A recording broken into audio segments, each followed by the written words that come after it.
रमज़ान का महीना चल रहा है, लेकिन मुसलमान अपने क़िबला अव्वल अपने बैतुल मुक़द्दस पर नहीं जा पा रहे हैं। जी हाँ, इसराइल ने मस्जिद अल अक्सा को नमाजियों के लिए बंद कर दिया है और पिछले 12 दिनों से इस तरह के हालात बने हुए हैं। 28 मार्च से इसराइल के जरिए ईरान पर हमले और फिर ईरान के भयंकर पलटवार के बीच इसराइल ने यरूशलेम में मौजूद अल अक्सा मस्जिद में जुमे की नमाज समेत नमाजियों के पहुंचने पर रोक लगा दी है। ऐसा सुरक्षा कारणों का हवाला देते हुए किया गया है। इसराइल का दावा है कि इसके साथ ही यहूदियों और ईसाइयों की इबादत गाहों पर भी लोगों की मौजूदगी बैन की गई है। लेकिन अब खबर है कि कतर, जॉर्डन, इंडोनेशिया, तुर्की, पाकिस्तान, सऊदी अरब, मिस्र और यूएई ने रमज़ान के दौरान अल अक्सा मस्जिद को लगातार 12वें दिन भी बंद रखने के इसराइल के कदम की निंदा की है। इसके लिए बाकायदा तौर पर एक बयान में 8 अरब और इस्लामी देशों के विदेश मंत्रियों ने कहा है कि यरूशलेम के पुराने शहर और अल अक्सा तक फिलिस्तीनियों की पहुंच पर इसराइल की ओर से लगाई गई पाबंदियां इंटरनेशनल कवानीन, खासकर जिसमें अंतर्राष्ट्रीय मानव अधिकार कानून भी शामिल हैं, उनका खुला उल्लंघन है। साथ ही ये ऐतिहासिक पूजा स्थलों जिनकी यथास्थिति को मान्यता है, वहां बिना किसी रुकावट के जाने के फैसले की भी खुली खिलाफ वर्जी है, अवहेलना है। तो कुल 8 देशों ने बैतुल मुक़द्दस या मुसलमानों के क़िबला अव्वल पर होने वाली इबादतों में जंग का बहाना लेकर लगाई गई रोक और इसराइल की उकसाने वाली कार्रवाई को पूरी तरह खारिज कर दिया है और साफ तौर पर कहा है कि यरूशलेम इसराइल के जरिए ऑक्युपाइड या कब्जाधारी शहर है। वहां के इस्लामी और ईसाई मजहबी मकामात पर इसराइल का कोई हक नहीं है। 8 मुस्लिम देशों ने इसराइल के जरिए नमाजियों को मस्जिद अल अक्सा में इबादत के लिए रोके जाने के कदम की भी निंदा की है। दरअसल अल अक्सा मस्जिद मुसलमानों के लिए बहुत खास है। उनका ये मानना है कि यहाँ से ही पैगंबर ने अर्श का सफ़र तय किया था। मेराज के सफ़र से मुसलमानों की आस्था जुड़ी है। साथ ही मुसलमान अल अक्सा को अपना पहला किबला मानते हैं, यानी काबे से पहले लोग अक्सा की तरफ मुंह करके इबादत करते थे। फिर पैगंबर के हुक्म से काबा मुसलमानों का किबला बना।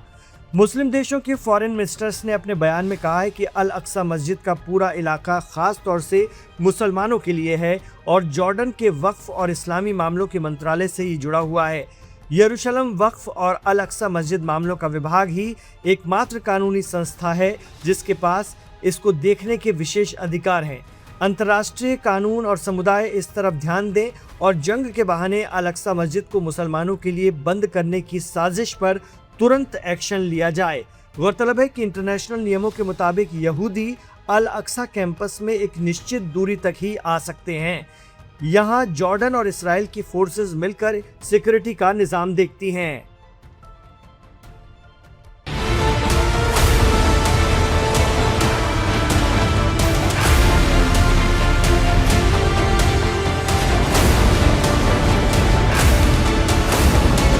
ईरान अमेरिका इसराइल जंग हर दिन बढ़ती जा रही है। खासकर ईरान की आक्रामकता ने दुनिया को हिला दिया है। कहा जा रहा है कि जितनी मिसाइलें रूस ने यूक्रेन पर नहीं मारी, उतनी तो सिर्फ 4 दिन में ही ईरान ने मिडिल ईस्ट के अमेरिकी ठिकानों और इसराइल पर मार दी। इतना ही नहीं, ईरान अपनी हर मिसाइल पर कुछ खास पैगाम लिखकर उन्हें दाग रहा है, जिनकी दुनिया भर में चर्चा है। इस बार ईरान ने अपनी मिसाइल पर लिखा है, एप्स्टीन आइलैंड के पीड़ितों की याद में। जी हाँ, अल मायदीन इंग्लिश चैनल की माने तो ईरान की मिसाइलों की 37वीं लहर में मिसाइलों पर फारसी में लिखा है, एप्स्टीन आइलैंड के पीड़ितों की याद में, in memory of the victims of Epstein island. Expert कहते हैं कि ये प्रेसिडेंट ट्रंप को सीधा पैगाम है और ईरान का युद्ध को इस रूप में ले जाना कि ये जंग अमेरिका, ईरान और इसराइल के बीच नहीं, बल्कि एप्स्टीन फाइल्स वालों और बच्चों का शोषण कर उनका कत्ल करने वालों और उनके खिलाफ खड़े होने वालों, यानी इंसानियत और न्याय को पसंद करने वालों के बीच की है।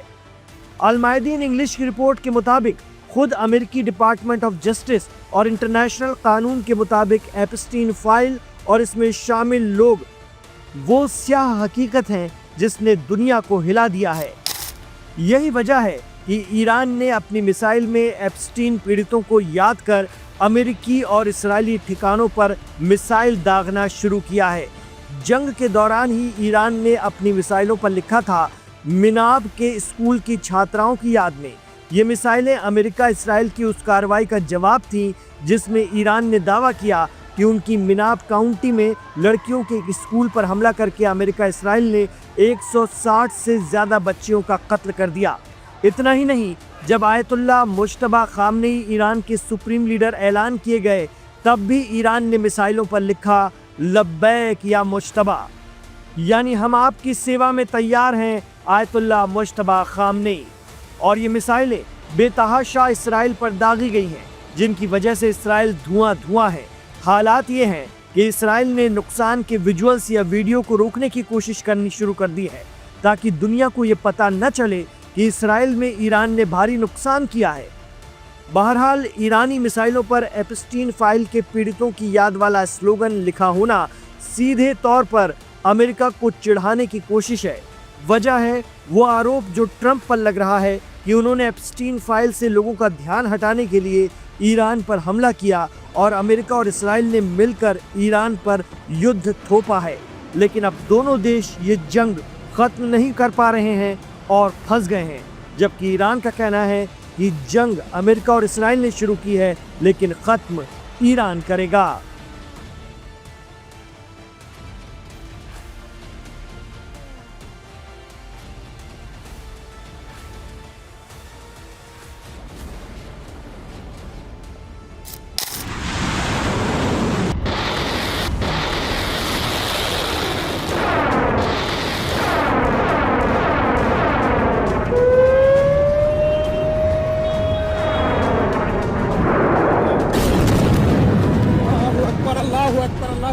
मिडिल ईस्ट में जारी जंग के बीच एक सवाल खड़ा हो रहा है कि आखिर इस पूरी तबाही में नुकसान किसको ज्यादा हो रहा है।